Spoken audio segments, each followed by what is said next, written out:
நீங்கள் பார்க்கவிருப்பது முதலாம் வேதநாயகம் சாஸ்திரியார் எழுதின தேவா இரக்கம் இல்லையோ.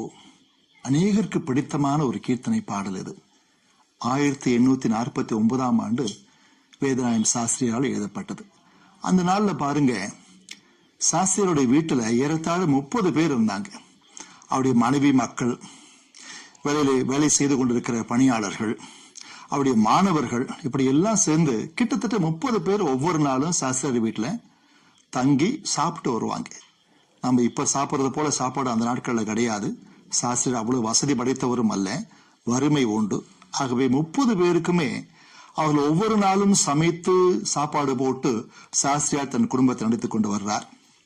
ஒரு நாள் மாலை வேளையில அவங்க சாஸ்திரியுடைய மகள், அவங்க பேரு ஞான தீபம் சாஸ்திரியார், அவங்களும் சாஸ்திரியார் தான், அவங்க தான் முதலாவது பெண் சாஸ்திரியார்.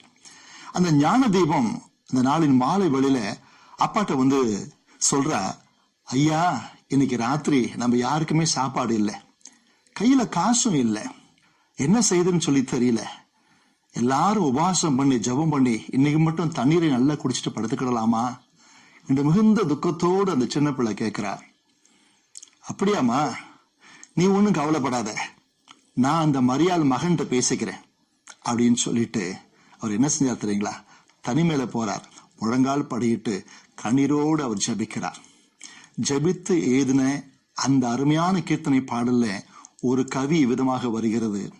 எல்லாம் அறிந்த பொருளே, எம் எல்லாமை நீக்கும் அருளே என்று சொல்லி கண்ணீரோடு தேவா இரக்கம் இல்லையோ என்று கீர்த்தனை பாடலை பாடி முடித்த உடனே ஒரு வண்டி சத்தம் வந்து கேட்குது சாஸ்திரர் வீட்டு வாசல்ல. என்ன என்று சொல்லி போய் பாக்குறாங்க. 2 மாட்டு வண்டிகள், கட்டை வண்டிகள் நிற்கிறது. அந்த வண்டிகள் முழுக்க முழுக்க நிறைய பாத்திரம், கல்யாண பாத்திரம், பெரிய பெரிய பாத்திரம், வாசனை மூக்க தொலைக்குது. விருந்து சாப்பாடு வட பாயசத்தோட வந்து இறங்குது. எத்தனையோ பேருக்கு.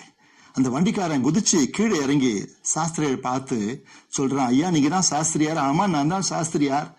பக்கத்து ஊர் பேரை சொல்லி அங்கே எஜமானுடைய மகளுடைய திருமணம் நடந்துச்சு.